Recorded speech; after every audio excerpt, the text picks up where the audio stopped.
Notice of a public meeting of the City Commission of the City of Brownsville. Pursuant to Chapter 551, Title 5 of the Texas Government Code, the Texas Open Meetings Act, notice is hereby given that the City Commission of the City of Brownsville, Texas, in accordance with Article 5, Section 12 of the Charter of said city, will convene a workshop, an executive session, and special meetings on Monday, March 9th, 2009 at 5 p.m., 5:20 p.m., and 6 p.m. in the Commission Chambers on the second floor of the Brownsville City Hall Federal Building, located at 1001 East Elizabeth Street, Brownsville, Cameron County, Texas. Workshop session, item A, discussion regarding threatened disannexation of property. 20-minute workshop on this. Before I start, I'd like to maybe all the fellow commissioners can join me in welcoming Mark Sassi. He's our new city attorney, and I say we give a hand shout out to him. Anything you want to say? No, I'm just looking forward to working with everyone. Great. Congratulations, Mark. Congratulations, Mark. Mayor Pro Tem, if I may make a comment. Sure. Yesterday I had the opportunity to attend the hearing by Senator Lucio and State Representative Eddie Lucio III regarding the whole proposed de-annexation of City of Brownsville's property. I want to thank them for their efforts in making City of Brownsville, allowing City of Brownsville to participate in some discussion regarding this issue. I know many of the fellow commissioners were there, Commissioner Garza, Commissioner Atkinson, and Commissioner Troiani, and the mayor. And a lot of points were made, and it was good to hear the perspective of different communities. I just want to go on record and say that I think it was very clear to me yesterday afternoon that there could be agreements in place that benefit both the City of Brownsville and the other neighboring communities that have issues. And I'll say that again, I think there could be an agreement in place with the neighboring communities and City of Brownsville regarding the issue that's at hand. I don't believe that legislation is needed at this time to look at an issue that we're already, which is in existence and we're already talking about. With that said, I think that there are other priorities for the legislature, and I think they need to look at those. At this time, though, I think our communities between city managers and staff can look at addressing some of the issues that they face, and hopefully come away with a positive agreement. I think we've already been doing that with City of Los Fresnos, City of San Benito, and I think we need to just continue to work along that track to, again, having this dialogue session, open communication, to addressing a problem that's near and dear to everyone.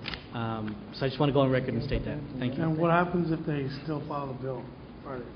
What happens? Well, I think that then the City of Brownsville needs to do what it needs to do to protect its interests, our own community, our own assets, and do whatever it takes to, again, make sure that our voices are heard. And I know you just began, Mr. Sassi, or Mr. Chosey. What options do we have if this bill gets filed? Maybe one of y'all can tell me, what does Brownsville have? What's the course of action? If this bill, because I know they got to close it out by this Friday. This Friday, either they do it or not. I mean, I don't know what we can do between now and Friday. Well, I think that the course of action right now is to do exactly what city staff has been doing, and that's reaching agreements with local communities where things can be resolved by way of agreement. And it points out the fact that legislation isn't necessary where the City of Brownsville is working in good faith with its neighbors. We already have agreements in place with a number of local cities. We have had for a number of years. There are agreements that are pending with some other cities that are in the process of being finalized. So I think it's pretty clear that legislation on this issue is not necessary at all. And I agree with that. It's not necessary. I just wanted to go on record. I did not attend the meeting on Sunday, and there was for a reason. Although the senator's intentions might have been good to have a public hearing, our staff was notified that he was having a meeting, but we weren't properly prepared for a quorum. So to avoid quorum issues, that's why I stayed away and didn't participate in the meeting, just because simply we weren't given ample time, or they hadn't requested that a formal quorum be set up, and I just didn't want to be in violation of any laws. But I stand behind what I said at the last meeting, and the mayor brought up, I got to hand it to him. He he had some good points, and, you know, as well as everybody here, that there are other issues at hand, and it's unfair to say that this is for the betterment of the other communities. There is things going on behind closed doors that the public isn't being let known about. I guess at times we are privileged to some of that information, but it not being concrete, we won't. I won't go on record as releasing anything because it's not concrete. It's hearsay. But needless to say, the fact that things are going on that shouldn't be going on, and this city is being made to seem like the crook or being seen made like the bad guy, when in essence this city is doing everything it can to help its neighbors. And you can see it by the agreements that we join in with the county and what we do to service these other communities to help them in times of need. And I just think that it's in very bad taste that this city be put on a situation of it being the person that's doing the wrong when it's other people that are doing wrong things here. And that's what I have to say on that issue. I just want to go on record as well to reiterate what Commissioner Longoria said, that I did not attend the meeting so we wouldn't violate the Open Meetings Act since we didn't have the proper notification. And I stand by the comments that I made last meeting that, you know, we are working in good faith. City of Brownsville continues to do that, so we support those efforts.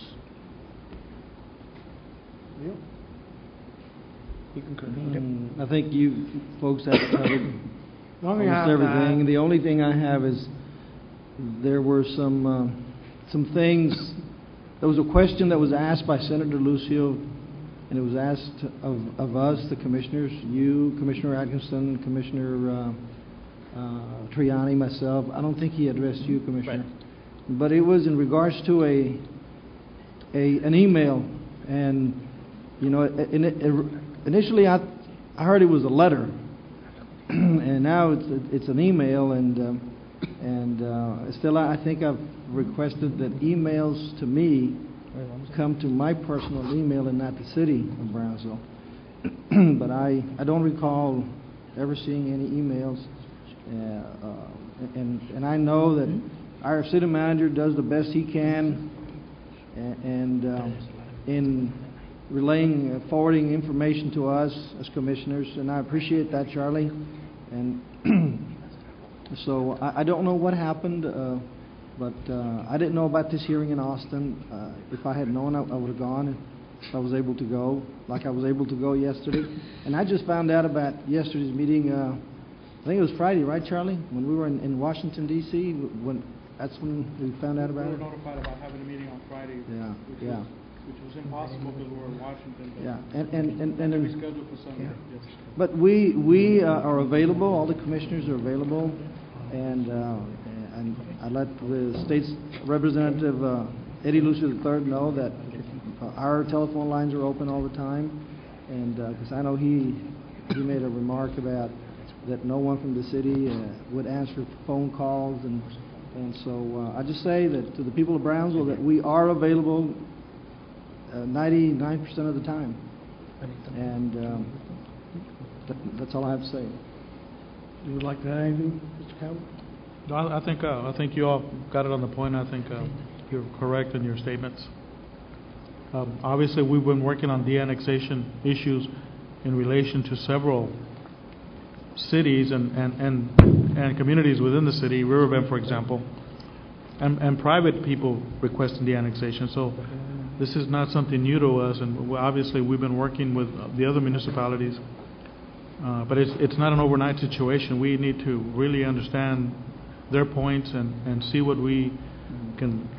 Each and every community has a different request, and we have to work with each and every community. We can't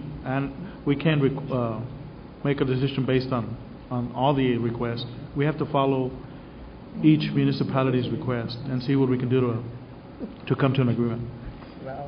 And I'd like to thank Ben Medina. I know he spoke yesterday at the hearing, and, well, not hearing, or the meeting, whatever it was. But he brought up some good points. And this is the problem I had from the very beginning. It wasn't with the fact that Senator Eddie Lucio is working on some bill. He has every right to work on the bill. I was more upset at the city managers and elected officials from some of these other towns. I never bothered calling us. You know, an email is an email, but it's not an official document that comes to the city. It's date stamped and says, hey, look, this is what we're doing, and this is what we're trying to get. Now, I read that email, and it doesn't mention the word de-annexation. It mentions other issues on there, which I guess pertain to it.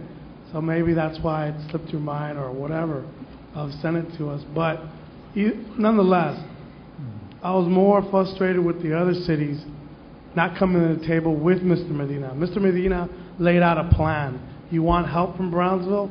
Tell us what you want. Give us some maps of where you would like some of this land back. They didn't provide that. So those cities failed. You know, Eddie Lucio's caught in the middle of this.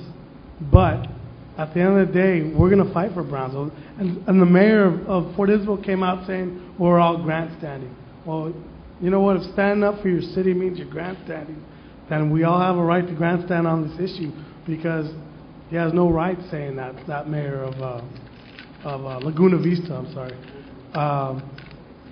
We're still waiting. Ben Medina's still waiting for those maps of what areas they'd like the city of Brownsville to work with them on trying to get some of that land back. They haven't come to the table.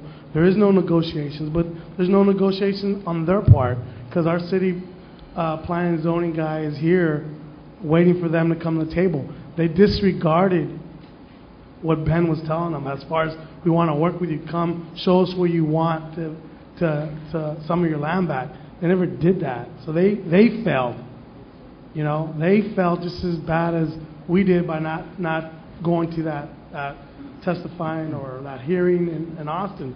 But nonetheless, we are where we are now. We're willing to sit down with these cities, but for them to say that we're grandstanding or Brownsville's greedy, I take huge offense to that, and I will fight. I think all of us here have made a clear statement that we're willing to fight for our city. Well, and if it goes into litigation, it's going to go. Well, if it does end up going into litigation, the only it's funny you mentioned that, and I saw the article where he said that we're grandstanding on this issue.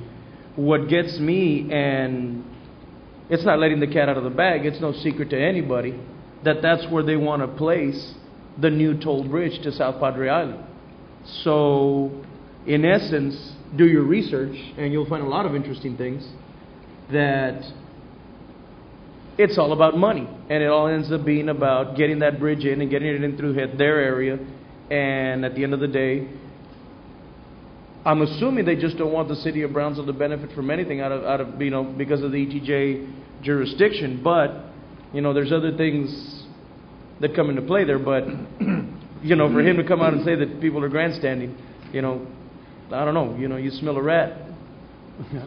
You know? There's other ways to go about things. You know, you do have Rene Oliveira. He's there. He said he wants to listen to all our concerns, and you know, but it goes back to saying we're willing to compromise with these cities, but they're not bringing anything back to the table. It's like, you're going to give us this land and that's it. There's no negotiations, and you know, and that's where they're failing to meet Brownsville halfway. And Yeah, may I say anything one more else? thing? Go ahead. Yeah, I just want to add one more thing, if I may. You know, I want to thank the city commissioners and the city manager who were here, 1999 when it started, when we started with did most of the ETJs. And if everything is in place, all the proper notices given out, you know, I want to praise them, because they were thinking of the future of growth. And look where Brownsville is now. I think we're at pretty close to 200,000 population. That was, in my mind, that was the intent of those commissioners.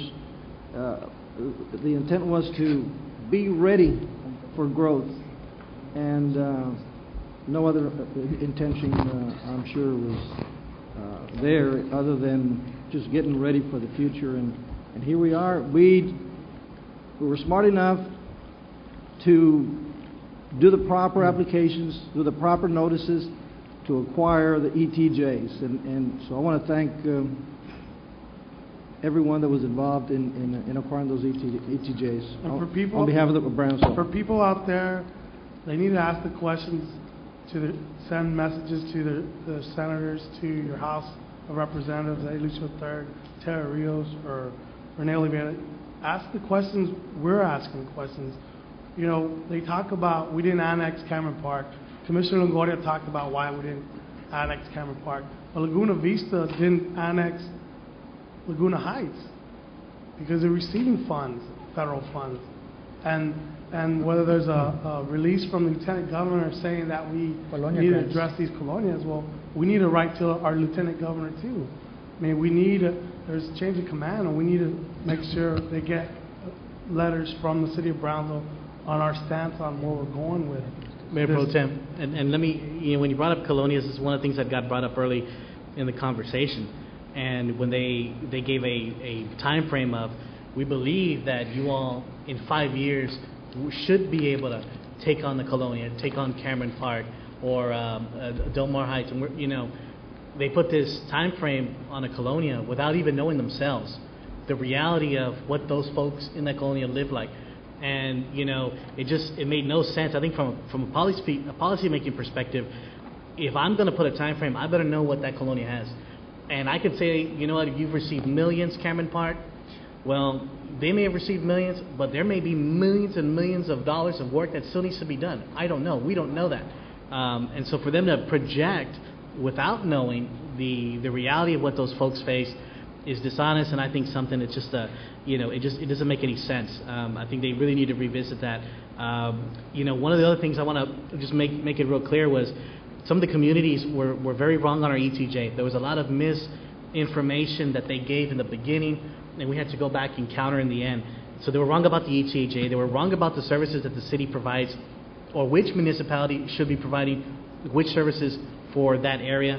And they were also wrong about the future planning and ongoing negotiations that the city of Brownsville has with other entities. And I think that, you know, I don't know, I doubt there was grant sending by the city of Brownsville, but I don't think the same could be said with the other communities. 14 years ago, I used to teach in Los Fresnos, and the majority of the population of the children that I served lived in Del Mar Heights. And a couple of weeks ago, we were driving down Highway 100, and I took a drive into Del Mar Heights, and it's basically in the same situation that it was 14 years ago. So, you know, here we go again, you know, where they go back saying that the colonias, you know, where's that money going to if, you know, 14 years later, Del Mar Heights still looks the same.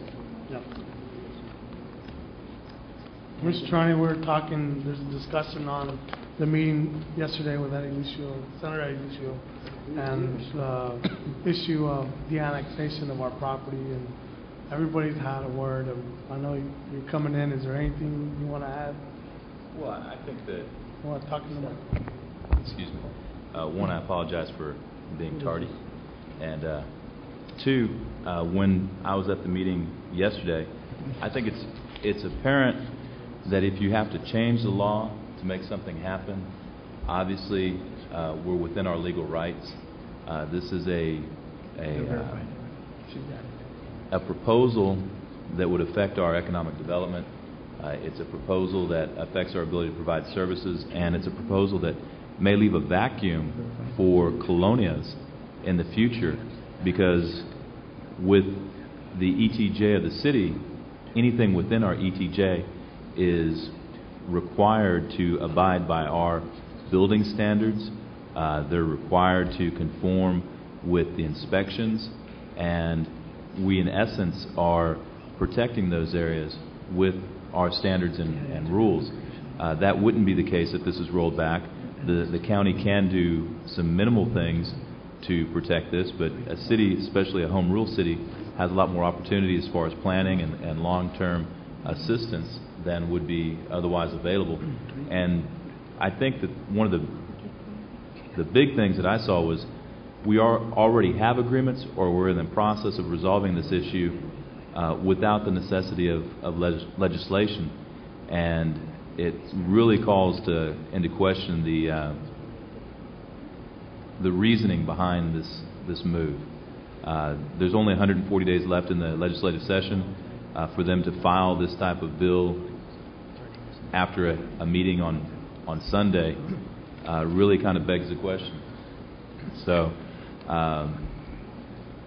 I know that our representatives are going to keep our best interest at heart. They should do what is in the best interest of Brownsville and the surrounding communities. And if we already have agreements, there shouldn't be any necessity for any additional extraordinary measures like a law, legislation. Because right now, those communities have the right to go to court and file lawsuits. And if we've done something wrong, a judge can make that decision. To change the rules after the fact kind of calls into question the good faith that was entered into as far as the agreements in the first place. That's about all I have to say. And you know, I know that we want to protect our future development, and I know we want to protect our community, and I think we're willing to work with any other community to ensure their continued growth as well. And if the bill gets filed, well, I'm sure we'll all lobby very hard regarding our position, and I think that one of the issues is just because a bill's filed doesn't make it law, and they're going to have to get a lot of support from different communities. And if it's a local-only bill, I think that speaks volume, because if it's good public policy, it should apply to the entire state and not just our own corner of the world. That's right. If you're just going to address a local issue, that raises some red flags. Thank you. I'd like to bring up Lenny Perez, if I can, the chief of the fire, and just ask him some questions. Has Brownsville failed in any through its negotiations, through the agreements? I'm sorry. Have we not met up? Have we not gone above and beyond to service all these areas? As far as surrounding, responding like the Los Fresnos area and stuff like that, we've always responded to them. We may take a little time because of the demands that we have sometimes. We've always responded as fast as we can. If we can't, that's why we have mutual aid agreements with our surrounding communities. Where we can't go because we're busy, because of the abundance of calls or the major type of calls like we had this other day at Dr. Pichardi's house, which is like a warehouse-sized home. We called in the units to come and help us. But we try to respond to the best we can, to the best ability that we have right now. We have agreements with Los Fresnos, where we have a gentleman's agreement where if they end up being called because of the way the 911 system is set up, if they get called, they'll go to that area, even if it's ours or it's theirs. Same thing with us. If we get called, we'll cover that call for them. It's a gentleman's agreement that we have. We never have any problems. I think something was said yesterday by one of the commissioners, San Benito. yeah. Saying that, and he's a politician. He could have been fibbing, but he was saying that 5 miles outside of San Benito, some of these people will call EMS, and even though San Benito's 5 miles away where they can get there, they might have to wait for Brownsville EMS.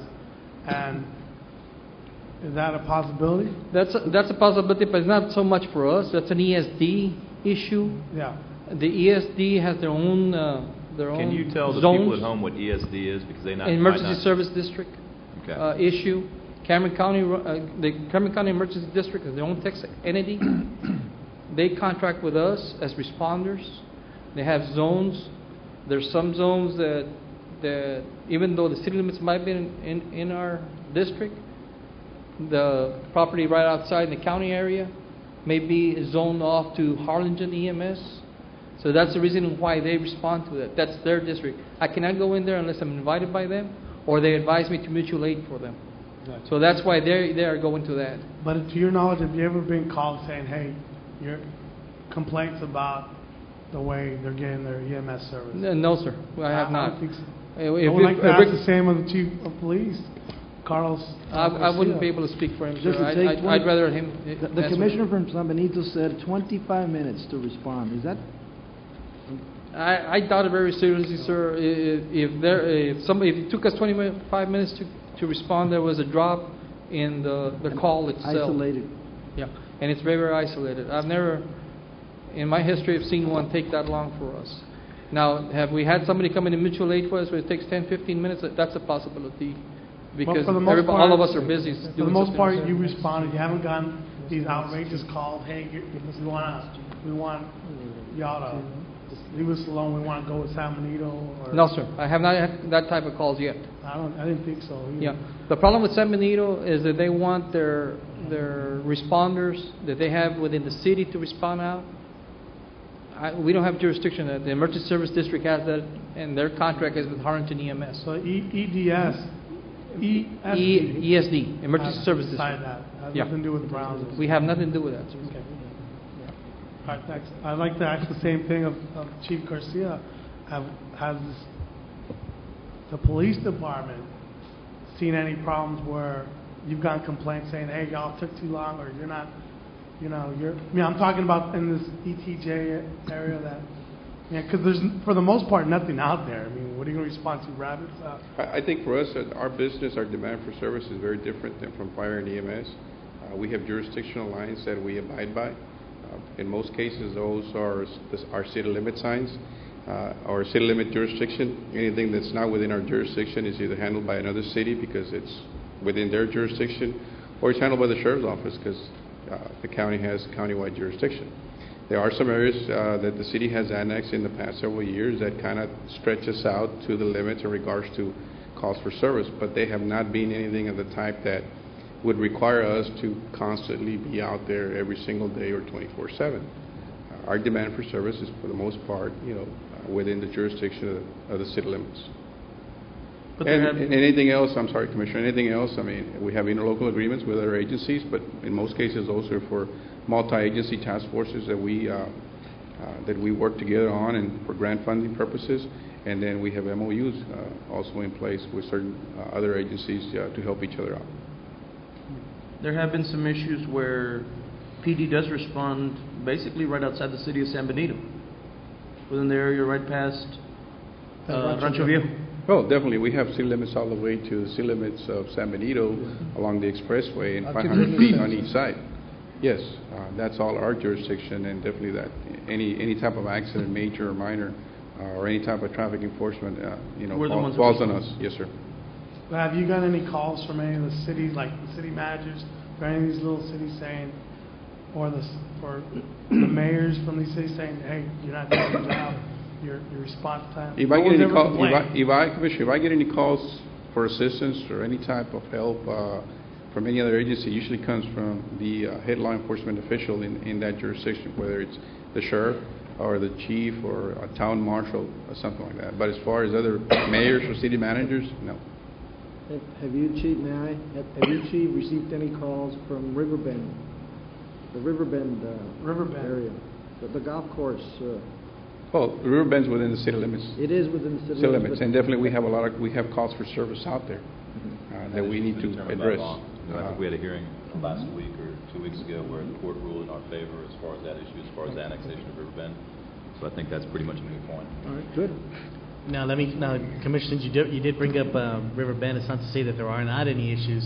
And, the Chief just made me aware we've been dealing with a couple of things in terms of the mapping. I know, Chief, you and I spoke about this maybe 2 weeks ago. Yes, sure. In regards to bringing our 911 folks from the county and different personnel to sit down, because we seem to have an issue with not all of the homes in Riverbend are being reflected on the system when a call is put in for 911, whether it be for ambulatory services, fire, or we haven't had it with PD yet because I think we already corrected that, but for EMS and fire, that has been a problem. And the last thing we want is for that to be an issue. But we're going to hopefully get a meeting real soon to address that and to ensure that we get everything taken care of. But the major problem has been coming from folks in Los Fresnos. We had to have a Los Fresnos unit service Riverbend. We had to have a Los Fresnos Fire Department, or San Benito, I'm not sure, I think it was Los Fresnos, Fire Department serve Riverbend. Well, they have no idea. And it's not showing up on either their system or when they're getting the call to come and assist. We need to figure that one out with those folks because the ESD, they're responding and they have no idea, and that's a big problem. We need to get down to the bottom of that. And we do want to thank Los Fresnos. Yesterday they came to the plate for Brownsville and did say that they had no problem with what Brownsville was doing. They did go out and talk good about what we did, because everybody raced to annex. We can't say we're the only ones who did all. Everybody had a right to go annex, and we did it, and he'll talk to some of these people like, man, you just beat us out. But we're all rushing to do this. And we did it right. We did it. One of the few things, that was done right back then that we can take advantage of now is that, And I appreciate both chiefs coming up here. And with that, I'd like to end this discussion unless anybody else has something to say. Let's go. All right. And we'll move on. Thank you. Executive Thank session. you, Chief. Executive session, item A, discussion pursuant to section 551.074 of the Texas Government Code regarding compensation for newly hired city attorney. Executive session, item B, deliberation pursuant to section 551.071 of the Texas Government Code regarding consultation with attorneys in section 551.071(1)A regarding pending litigation. So move to go into executive session. Second. A motion by Commissioner Longoria, second by Mr. Leo T. Gard. Commissioner Leo T. Gard, all in favor? Aye. Opposed? Motion carries.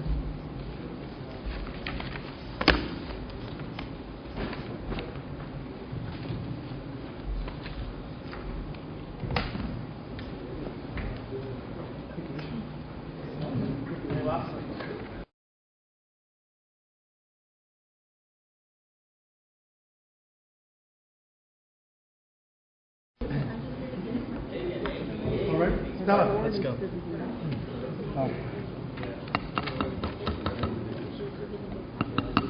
All rise for the Pledge of Allegiance. Can we rise for the president? I pledge allegiance. I pledge allegiance to the flag of the United States of America and to the republic for which it stands, one nation under God, indivisible, with liberty and justice for all. Honor the Texas flag. I pledge allegiance to thee, one state under God, one and indivisible. I learned it, Mr. Atkinson. Texas. Thank you. Here we go. Commissioner Longoria will say the case. Come on, our heads, please. Oh, I'm sorry. Go ahead. Sorry. Didn't know. Lord, we just thank you for this opportunity to come together tonight. And Lord, we thank you for your word that tells us to pray for the peace of the city in which we dwell. For Lord, in its peace we shall have prosperity. Lord, I pray tonight for our leaders, Lord, for each and every one. God, I just thank you for them.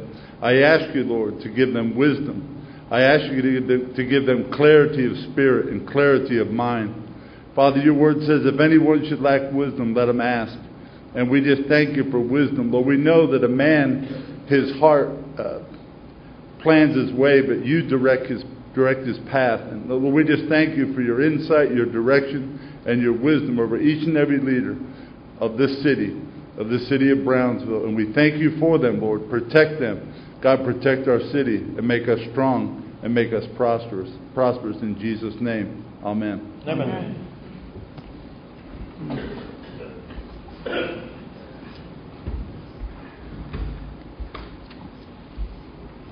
Go ahead.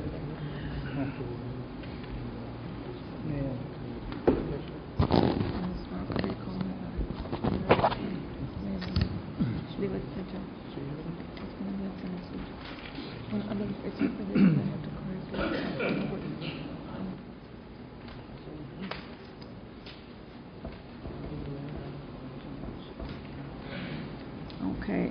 Action on items discussed in executive session, consideration and action on matters regarding pending litigation, and possible approval of recommendation of counsel as set forth in executive session.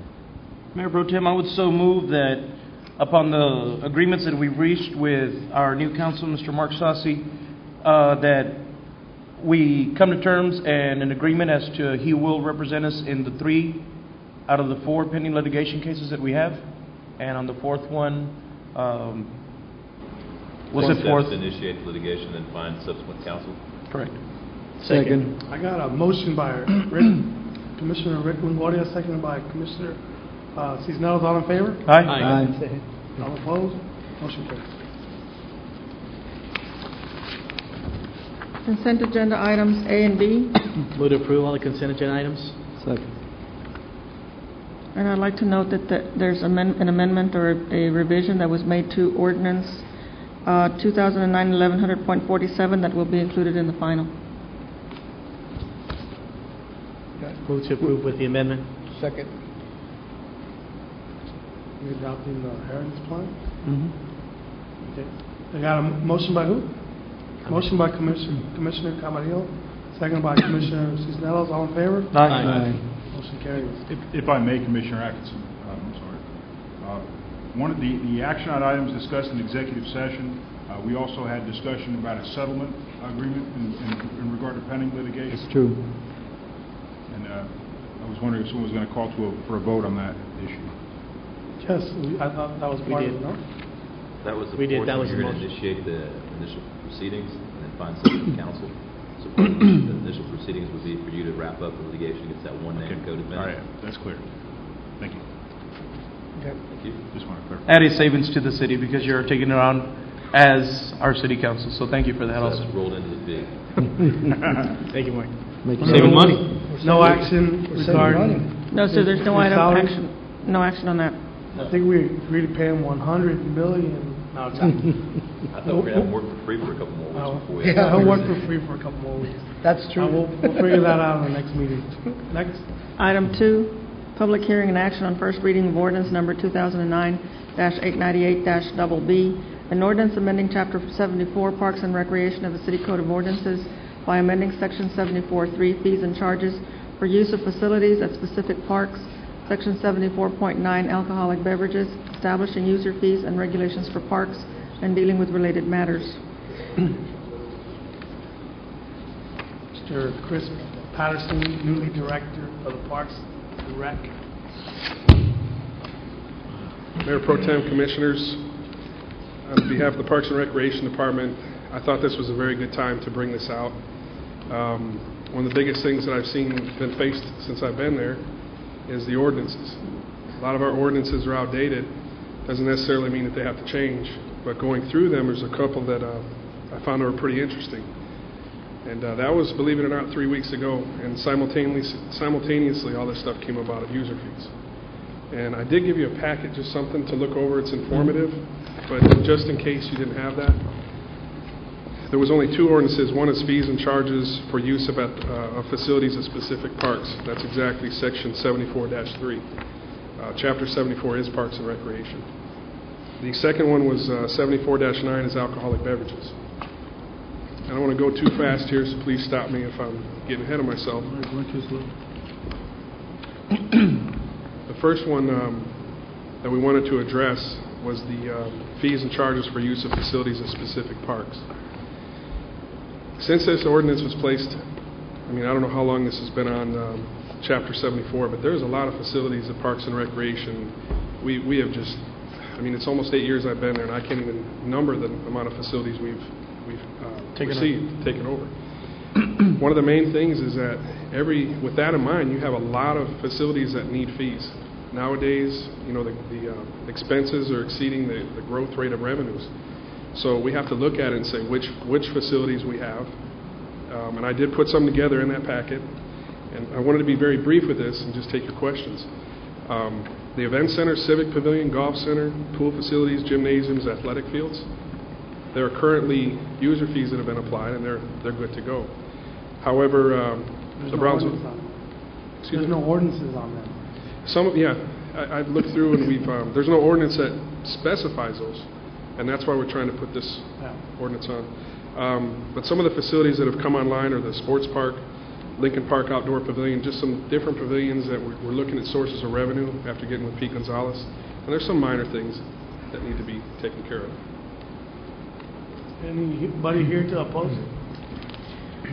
I just want to add a comment real quick, Commissioner. I know we had a meeting with yourself and Stephanie Martinez at the time and Mr. Kabler. I know I've spoken to you, Chris, about it.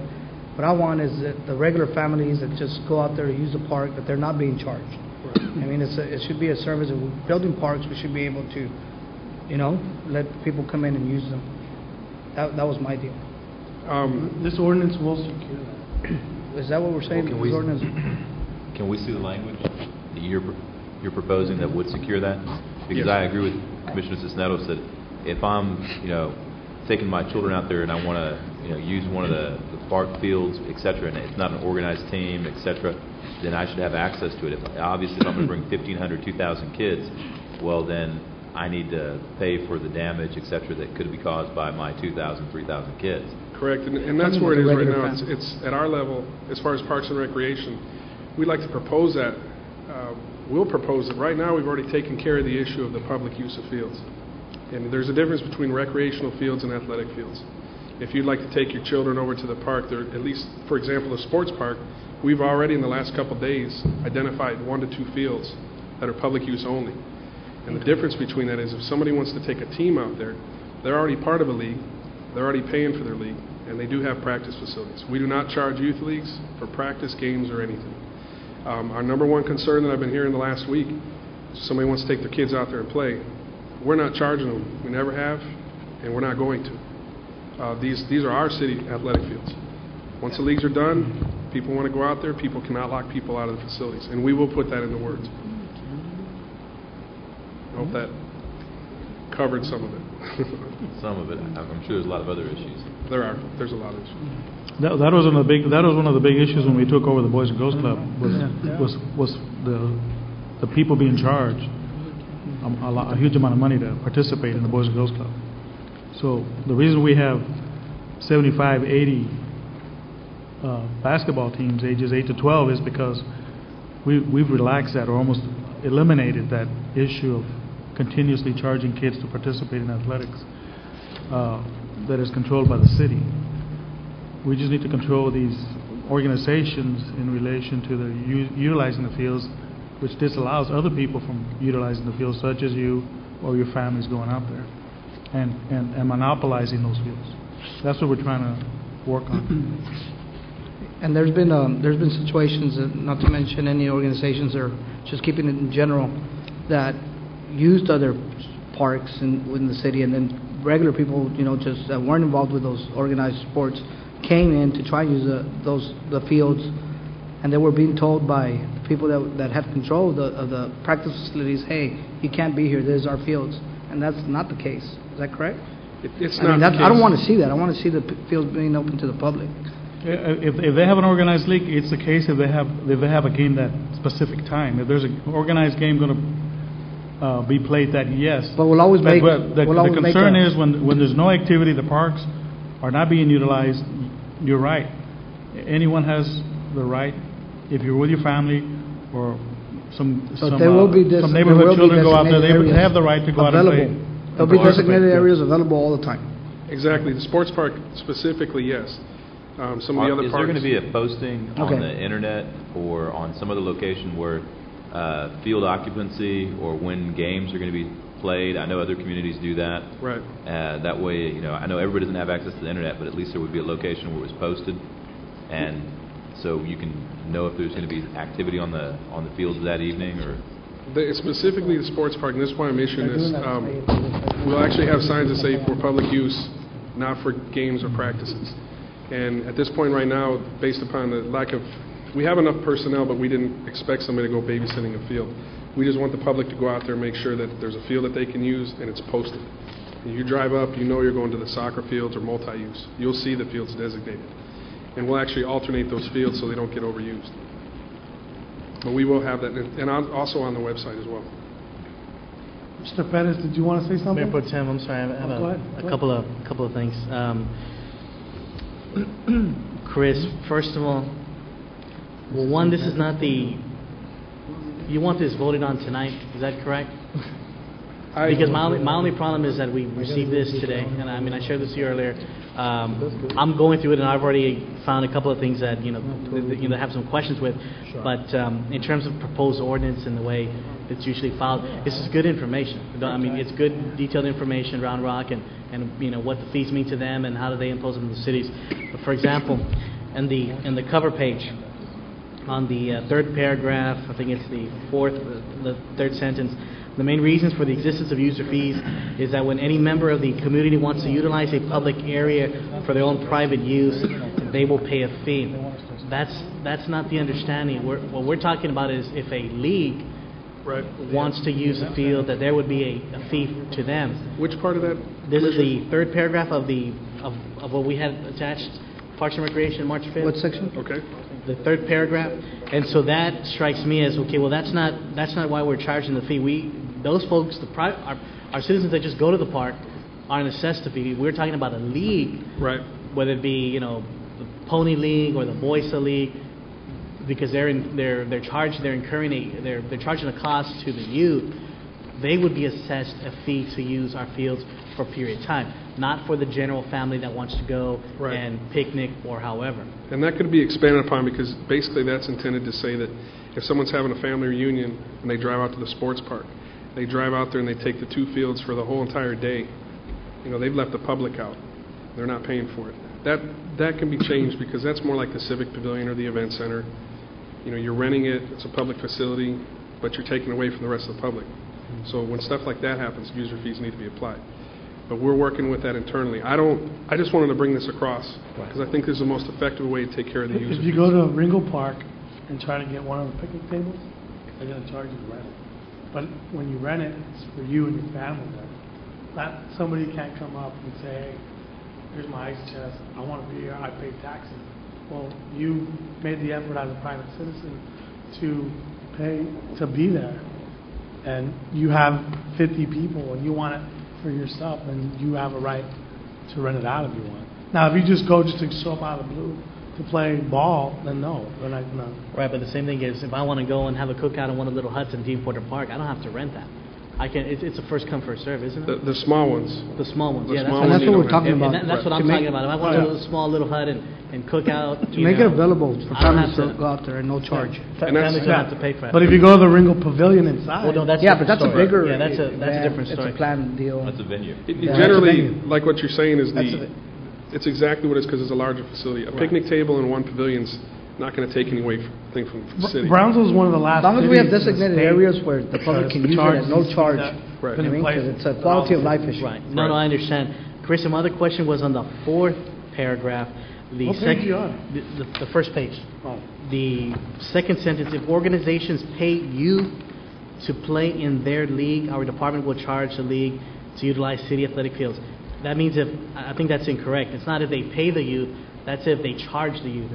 Am I reading it incorrectly? Well, let me make sure this is... It says if organizations pay you to play in their league. It's exactly right. This actually was a letter of the Parks Advisory Board. It was just pretty much stating, because we had a meeting. This letter right here is not what I'm... Okay. This isn't a formal proposal. Right. And I'm glad you're pointing them out. Okay. That's my question. And last thing, Chris, is I think with, It could be a ringer. Right. The last issue I have is, obviously, this just goes to show that we need more park space. There's Right. no issue where people say, no, we've already built this park, you're good. No, you're never good enough. You need more park space, you need more playground area for the kids to grow and to develop. Community shouldn't say, well, you have about 10 parks, you're good, that's good enough for you. It doesn't work that way. I don't believe in that. And lastly, I will say that I hope that we can get to at one point, and I don't know if we can regulate this or control the fees that are assessed to kids that play in Boysa baseball, that there's a certain cap that can be assessed, because from personal experience, seeing kids and families of 4 and 5, let's face it, if they had to pay $80 for the the 6 months or the 3 months that they're in session to play, and $80 a kid, well, the parent has to make a decision. I might only be able to afford one. Right. Yet the other 3 kids that want to play just the same and be a part of that team aren't able to. And I think this also should take us to back at one point years ago, the issue that was discussed where BISD and the city looked at partnering in terms of utilizing some of their park space. I think we need to revisit that, because I know there's only so much we can grow and purchase land to build parks, but I do think that BISD needs to come to the table with the city of Bronzeville and reevaluate that format and that policy, because it's too much.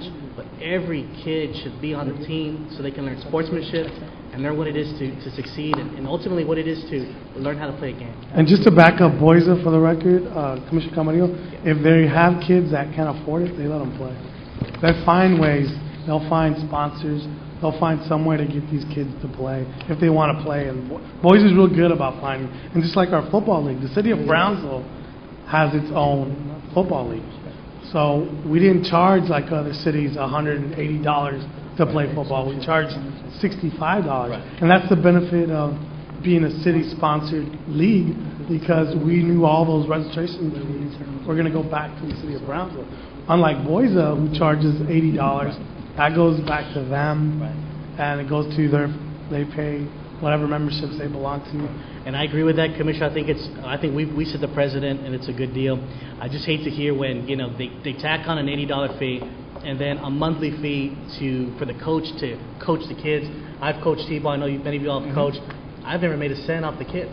It's one of those things where you're going to coach, you volunteer. Yeah, you shouldn't charge anyone. We just work with the kids. We put as much time as we have, but that's my only issue. Yeah. Well, I had just had a couple comments on the last, when I was hired in this position, one of the first things I said was that BISD needs to be approached on the joint use agreement, in which I have been working on. Okay.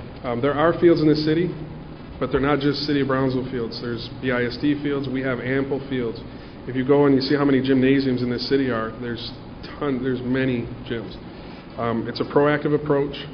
I think with the Alton Gloria Park, there's areas we're growing now. We got to focus on practice.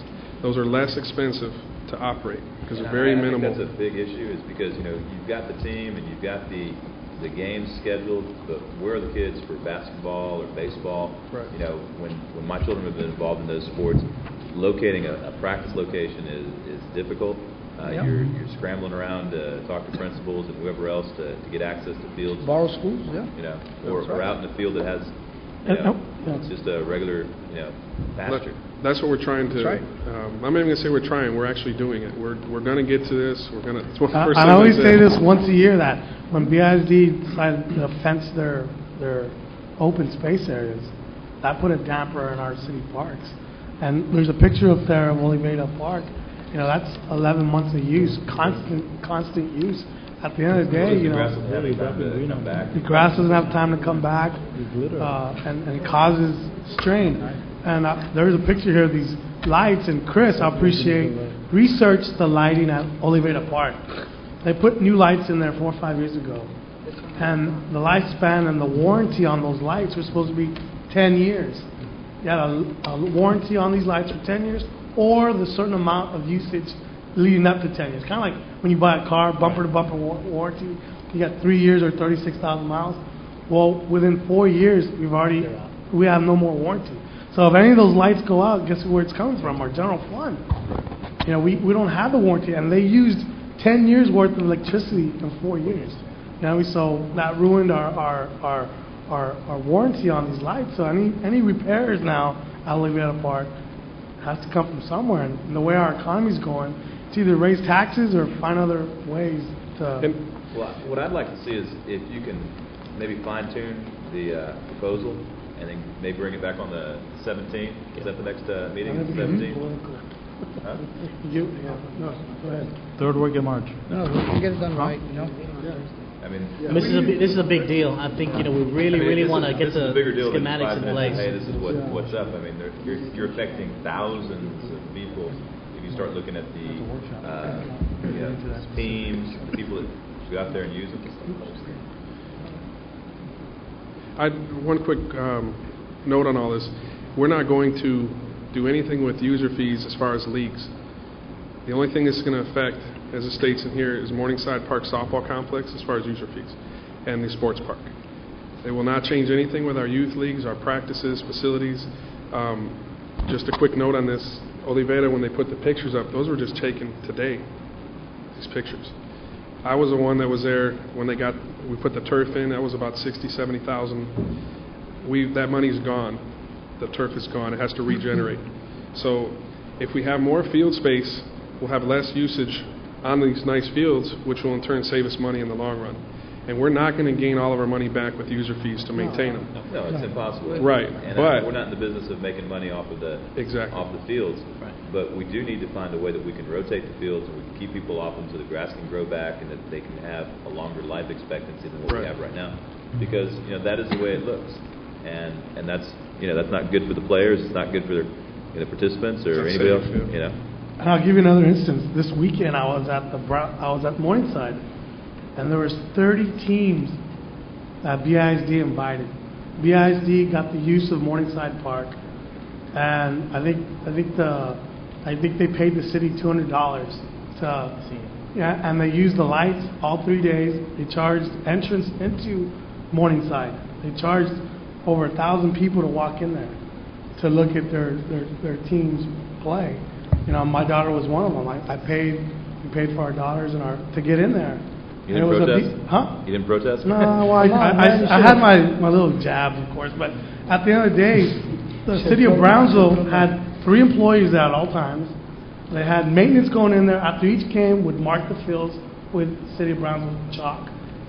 And at the end of the day, did that $200 Cover the expense of that BISD tournament? You know, with the lighting all 3 days at night, and the cleaning of the restrooms, the marking of the fields, and what we paid our employees to be out there. I mean, at the end of the day, I mean, BISD has a bigger budget than we do.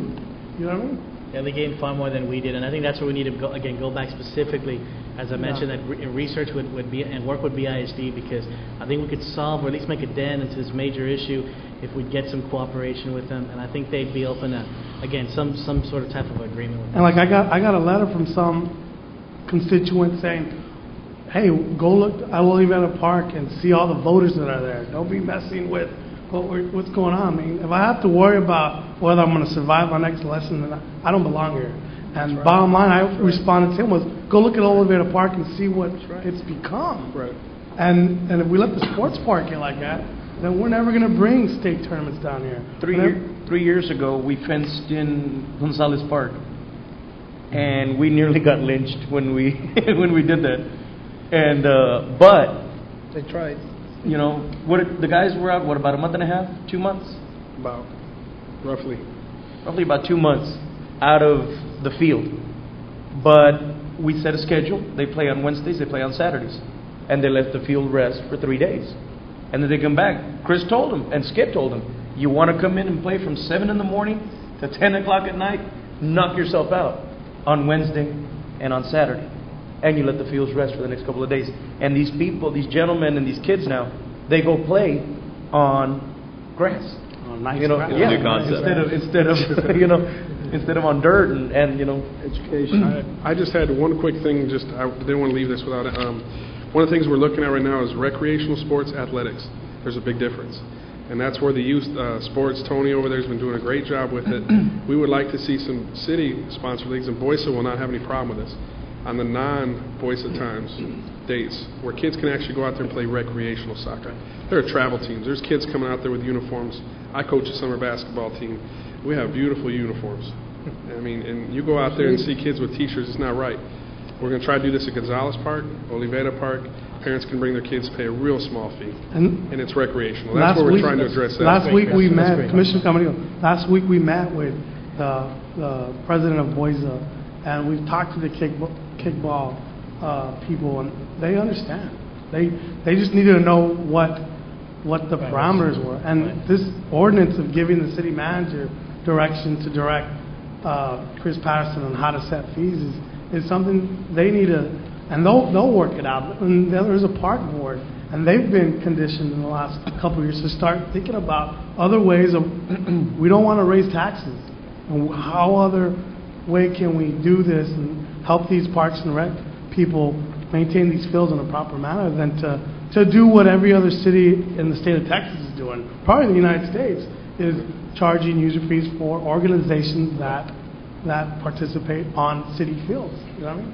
And I mean, it's not reinventing the wheel or anything. This is happening everywhere, and a lot of this ordinance just reaffirms what they're doing right now. What they're doing right now, you know, the golf center, we charge fees there. During the summer, we charge to use the pools $1. You know, but somebody will come up and say, well, there's no ordinance that says I got to pay $1 to use this pool.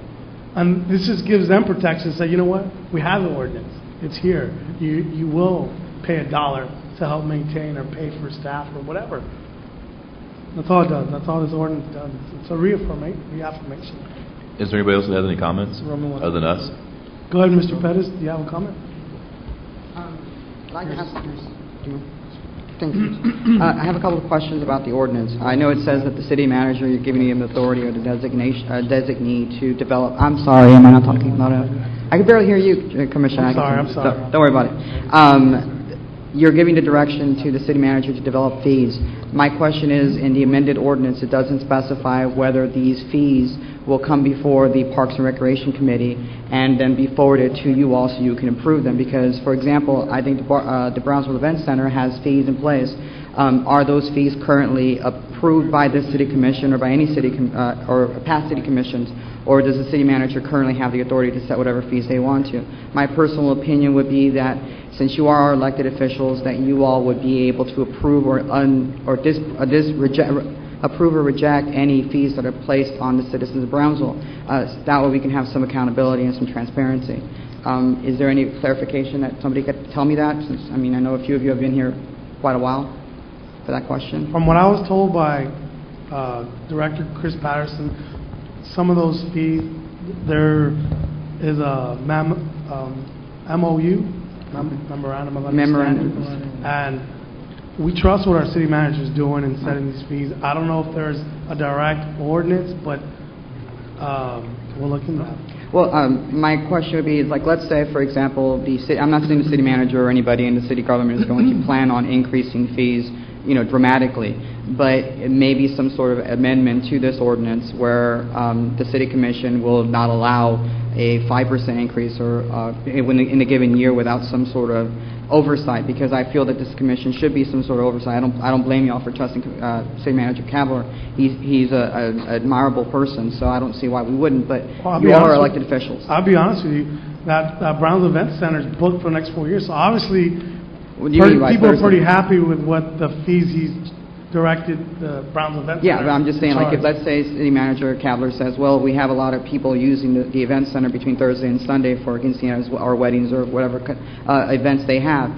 If he says, well, let's increase it so we can make more revenue, you all don't currently have the ability to say, no, you shouldn't. Remember, you all are elected officials. That's just my concern. Yeah, but do we want to make it political? No, I'm not saying it shouldn't be political. I'm not saying political at all, and this isn't a political thing. It's just that you all are elected officials, so you should have some sort of oversight. Being an elected official, as you're striving to understand, is giving the ability. We can't micromanage. I'm not saying you should. We can't go and instill the. We can be brought up to speed by our city manager, but maybe you just haven't gotten the hang of this. But our city manager I'm naive or something? Our city manager is our CEO, and therefore he has the directive to make those kinds of choices. Okay. It doesn't need to come to the board because the CEO has that executive power to be able to do that, and this is just another thing. Sorry to interrupt. So basically, tell me. No, tell me. We are the voting body. If something needs to get brought to our attention, he will bring it.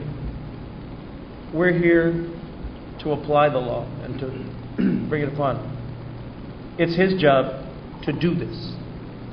So that's why, I mean, I understand where you're coming from. Yeah.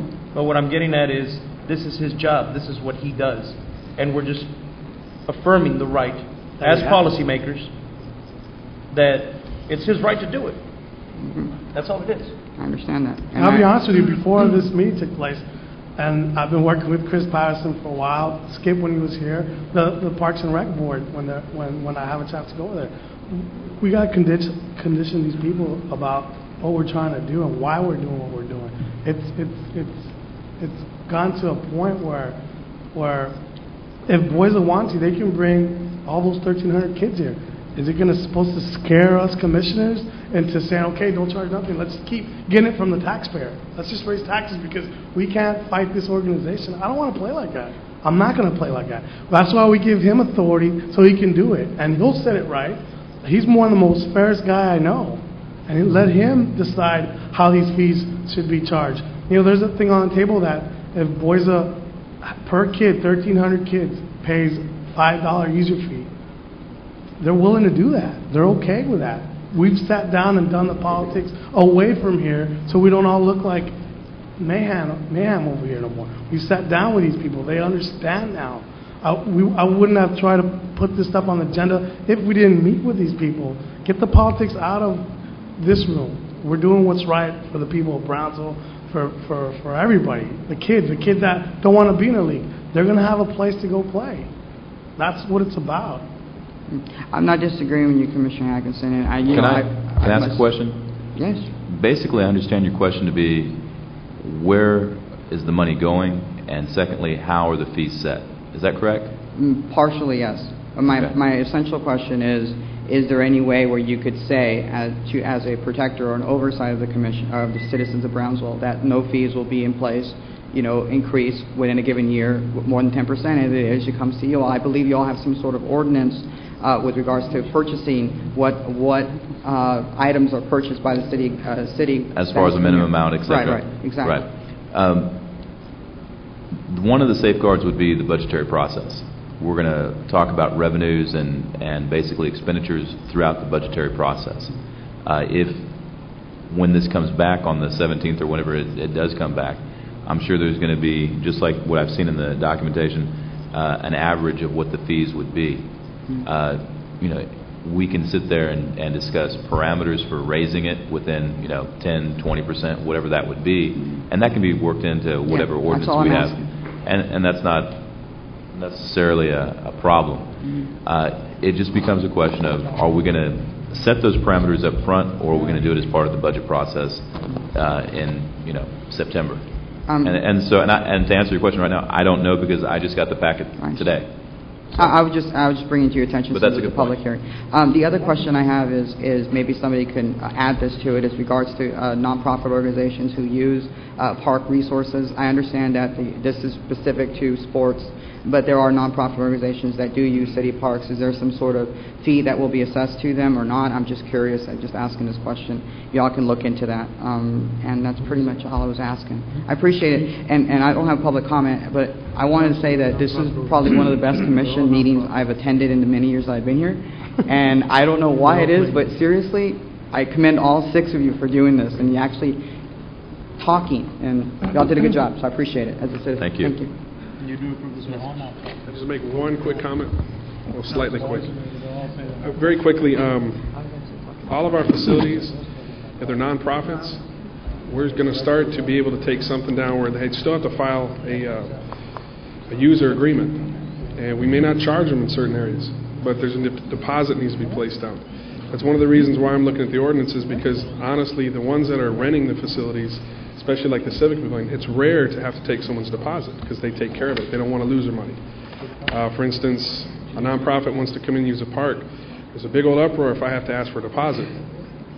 And I'm not specifically saying any nonprofit, but they're the ones who pretty much damage the facilities because there's no stronghold.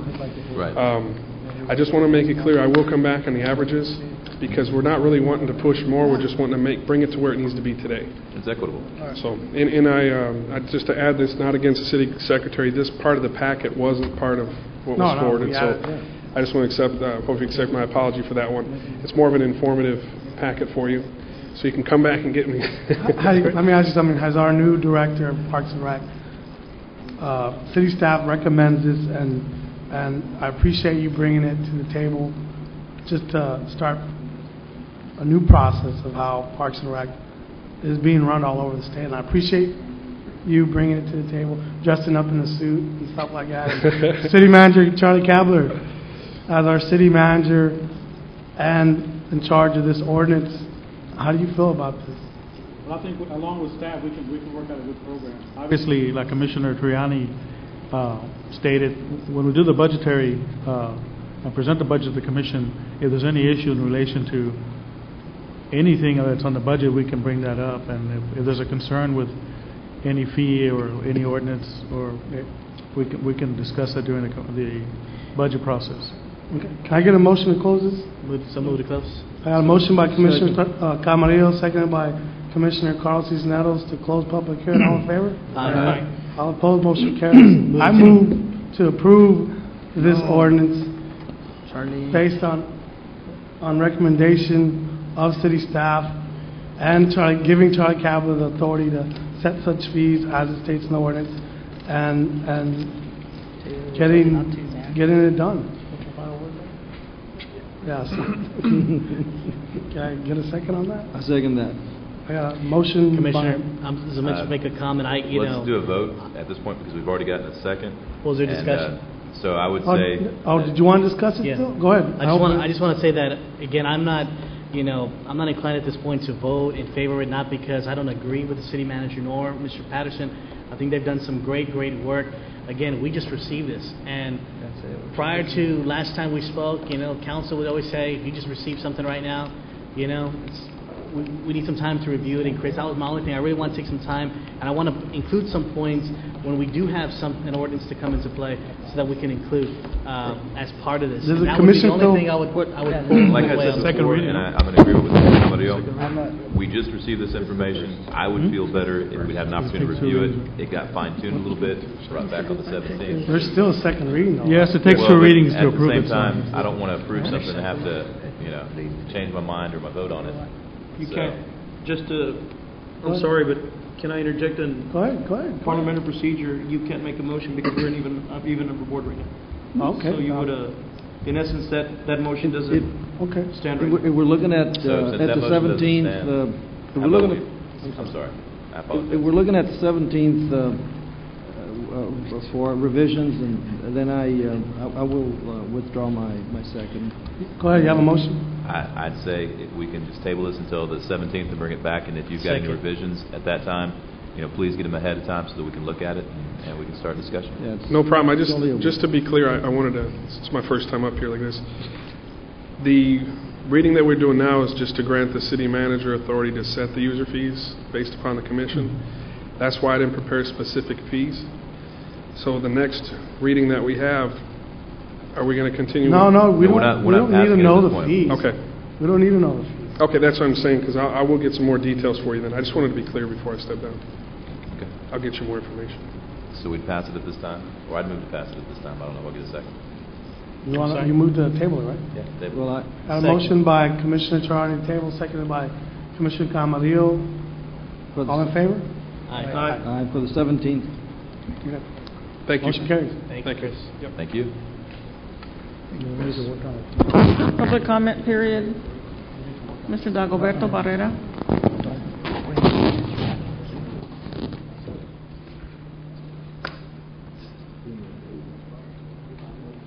Honorable Commissioners, Honorable Temporary Mayor, and my fellow Americans, I want you to know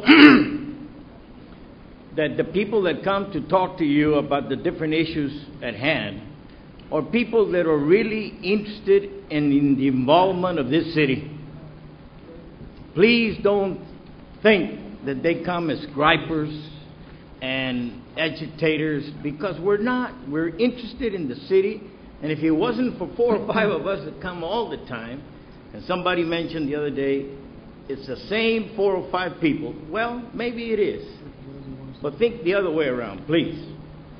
I have asked some of the other people to come in and thank you for the work that you do, really, especially now that you're not being compensated for any of the government services. So I want to thank you from the bottom of my heart, because that's what public officials are supposed to do. So I'm here to thank you personally, and I hope that I also thank you for the rest of the other people that come in. Resendez, Reese,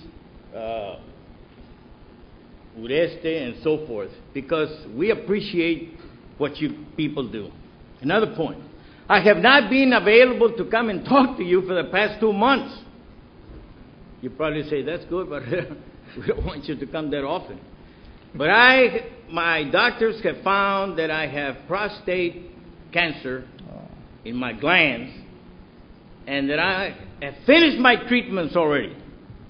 38 treatments at the cancer center, and I think and I hope that everything has been eradicated, and I'll be just as good as when we had before the cancer. Another point, financial crisis of America. Look at this. It's a crisis, people, for the people that have lived beyond their means. Listen to what I'm saying. It's not a crisis for Barrera. because I have learned to live within my means. Yet, I have everything that I can want. But when as a young man and my papa taught me to save for mañana, and I hope that you young people, Camarillo, Cisneros, Longoria, teacher, and the rest of the counselor and so forth, you need to save for mañana, because the crisis will not hurt you if you save for the future. So it's a crisis for those people that have lived beyond their means by having a big house. They went to Lax and they bought more furniture and curtains and rugs and a new car. Sure. They went to Tipton Ford, $100, they got a new car. And they were only making $5 or $6 an hour. And I'm telling you the truth because I worked with BISD for 53 years. And in the office, we had about 6 or 7, 8 secretaries. They were only $5 or $6 an hour. But every payday they wanted to go to the, what's that restaurant across the street from the, that's an exclusive restaurant. Palm Court. Huh? Palm Court. Palm Court. Palm Court. Oh, yeah. But the following month, a week before payday, they would ask each other, where are we going to go eat today? And everybody said, no, we can't go to eat today. I only have $1 for the gas. Yes? So now, when the time comes, they feel the crisis. And they want everybody to bail them out. We bail out the banks, those stupid people that rent those CEOs, yet they drove into Washington in big jets. Viejos papeleros. They live beyond their means. And we have to learn to save. The stimulus check that I got last time, when was it? About a year or 2 ago. We were supposed to spend it. Barrera, he put it in his bank account. No tonton, eh? And if I get another one that's coming, Barrera will put it back in the bank account to save it. Because as a conservative, and I gotta say a conservative Republican, that conservative president we had before was a compassionate conservative. You think? Just as bad as the other ones. So, I already paid all my properties. I have 2 or 3 properties. And I paid them ahead of time, what? So I could get my 3% discount. And I did. Look, young people. You almost done? Please, save your money. Longoria is a young teacher. Cisneritos, Mr. Camarillo in the college. And a young man over there with his private practice and the attorney. Please listen to the old timers like myself. That you got to save your money because we're hurting. But we're hurting because some people have not been able to live reasonably and pay their dues. And in America you can do it, but you have to learn to live within what comes into your pocket. Thank you. Follow these old timers' advice, ideas, and down-to-earth way of life. My father taught me that, and I think it's a good advice. Thank you very much. Thank you. Thank you, Thanks, Mr. sir. Thank you.